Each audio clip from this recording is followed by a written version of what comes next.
ازيكم يا حبايبي عاملين ايه؟ يا رب تكونوا بخير دايما يا رب، وفي صحة وسعادة وستر. وحشتوني جدا جدا جدا. معلش والله قلة في الفيديوهات الفترة دي بتبقى غصب عني لان انا مشغولة بوضب في المطبخ. وبصوا زي ما انتوا شايفين كده، مش عارفة انتوا واخدين بالكم ولا لا، ان انا بطبخ في الصالة قسما بالله. انا بطبخ في الصالة. وقلت بقى اعمل اي لقمة كده بسرعة، بحيث ان انا بصراحة يعني اي ست كانت جربت التوضيب او انتوا طبعا هتلاقوا ان الدنيا بتبقى خربانة خربانة خربانة. فبتبقي ميتة من الجوع والشغل كتير وبآخر بهدلة. عملت طبعا فراخ، بس عملتها والله بطريقة أنا بحبها، أكتر طريقة أنا بحبها للفراخ. يعني انا بحبهاش مسلوقة، بحب اغير دايما في طعم الاكل. بحب ان انا اعمل حاجة جديدة. فوالله يعني عارفين اللي هو بقى الاكل لما تكون انت بقى ميتة من الجوع، بتعملي شغلة في شقتك كده وحاسة ان انت يعني بجد بجد جعانة قوي، وبتاكلي بقى بشهية غريبة، بشهية الجوع. على قد ما بتتعبي بقى، على قد ما بتحسي ان انت والله بتاكلي بطريقة، يعني ممكن تاكلي العيال جنب منك والله العظيم. يعني بصوا، هنا كنت عاملة وراك، كنت قسمها قطعتين. عملتها. اللهم صل على سيدنا محمد، صلوا على الرسول يا جماعة في التعليقات وقولوا ألف هنا. وادعوا لي بقى ربنا يقويني على اللي أنا فيه، لأني فعلا والله محتاجة دعوة حلوة منكم. لأني فعلا تعبت قوي الفترة دي. وهقول لكم دلوقتي احنا عملنا الفراخ الحلوة دي وجربيها. لو انتي أول مرة تشوفي الطريقة دي، جربيها وقولي لي ايه رأيك. اول حاجه حطينا الصينيه بتاعتنا، وابتديت بحبه زيت صغيرين، ما تكتريش لان كده كده الوراك بتبقى عليها طبعا دهون زي ما انت عارفه، ونسبه دسم. فحاولي ان انت ما تكتريش، حاجات بسيطه كده بس مش اكتر. وبعدين بصي مسكت البصل بقى، بدأت أقطع عشوائي كده، يعني دبة كبيرة شوية ودبة صغيرة شوية، حتة كبيرة وحتة صغيرة، لأني والله مجهدة جدا. فبحاول على قد ما أقدر، يعني إيه، بعمل لقمة، لأن أنا لو ما عملتش مش هينفع أشتري أكل من بره. فبصوا، الحاجة لما تتعمل على تعب أو بتعب بتبقى الموضوع صعب قوي. يعني بصوا، كنت بجري بصوا خبطة شمال وخبطة يمين بالسكينة، حتى ما شغلتش الكبة والله، لاني كنتش قادرة اتحرك اتلفت اجيب الكبة. فقلت وانا واقفة كده في السريع كده، قلنا بصلتين حطهم. طبعا الوصفة دي عايزة جزر، انا بحط للفراخ جزر في الوصفة دي بس. تمام. قطعت هنا البصلتين بتوعي، وطبعا اقطع عليهم فلفل حامي، ده طبعا اختياري بمزاجك، عايزه تعمليه تعمليه، ما تعملوه، بس بيخلي الاكله فيها سبايسي كده، بتبقى طعمها حلو قوي. ومجرد بس ما البصلايه اللي انا قطعتها عشوائي دي بتبدا تصفر او تبدا تطرى بس معايا، انا بس مبهاش تحمر، لا ده يا دوبك بس تسيب من بعضها كده زي ما انتم شايفين القطع بتاعتها والله كده. وببتدي بقى ان انا ايه انزل عليها بقرن فلفل حامي، وده اختياري، أو ممكن تحطيه بارد، بس لازم تحطي فلفل عشان يديها ريحة كده وتست وطعم حلو قوي. وبعدين طبعا نزلت بالجزراية، ونزلت بكل المكونات اللي انتوا شايفينها دي. تمام. قول والله يسمي ببركة ربنا كل حاجة بتبقى، وامشيها بالبركة، ما تمشيهاش ايه يعني اللي هو زي ما بيقولوا ايه بالتفصيل كده، سيبها ببركة ربنا. صدقيني والله هتلاقي كل حاجة مشيت معاكي، وسبحان الله حاجة بقى لها طعم تاني. فسيبيها كده على الله وامشي واحدة واحدة. والله يعني شابوه للستات من التعب الواحد تعبه، يعني بجد والله العظيم.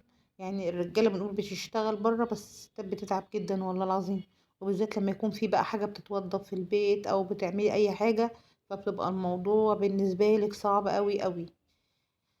فالله يقوي كل ست على حالها يا رب، ودايما يكون عندي الخير وعندكم كده، ويدينا الصحة أنا وانتو، وكل اللي يشوف الفيديو ده ويصلي على الرسول في التعليقات. وأتمنى تحطي لي لايك وتدعميني، ولو ما أول مرة تشوفي القناة بتاعتي تشتركي في القناة بتاعتي. بصوا يا جماعة هنا، زي نفس البصلاية نفس ما عملت فيها، قطعتها برضو بنفس الطريقة عشوائي كده. بصي حتة كبيرة وحتة صغيرة، ومشي دنيتك، ما تبصي ما توقفيش. الحاجة اما تتعمل بتعب كده وانتي مش قادرة تقفي، والله العظيم ربنا سبحان الله تبقى حلوة حتى لو عملتيها ايه. صدقيني. وعندي بصوا يعني جنب مني العيال بتناولني الحاجة، الشرف فص توم بقى حلو كده. لو عندك فصوص كبيرة حطي 3 فصوص، عندك صغنن انا كنت مقعداهم والله بيقشروا لي التوم، لاني ما كنتش قادرة اقف اقشر. فقشروا لي كام فص صغنطين كده، رميتهم. والثوم مهم جدا عشان زفارة الفراخ، وعشان تبقى التسبيكة حلوة بقى متبقاش ناقصها ايه حاجة. وابتديت اقلب كده كل الخليط ده مع بعضه. انا مش عايزه يتسبك ومش عايزه يصفر، انا عايزاه بس يدبل معايا كله ببعضه كده. تنزلي طبعا بالتوابل الحلوه بتاعتك، مثلا كمون، كزبره، سنه بسيطه فلفل اسود، مكعب مرق الدجاج، حبه تحطيه حبه مش حبه، بس هو بيخلي الاكل ليه تست حلو جدا. وما بكتروش بصراحه لان أنا عارفه ان هو ضار شويه على الاطفال، فما بحاولش ان انا اكتر منه. وابتديت كل ده انزل بيه واقلبه بقلب بعضه كده ينسجم مع بعضه زي ما انتوا شايفين كده.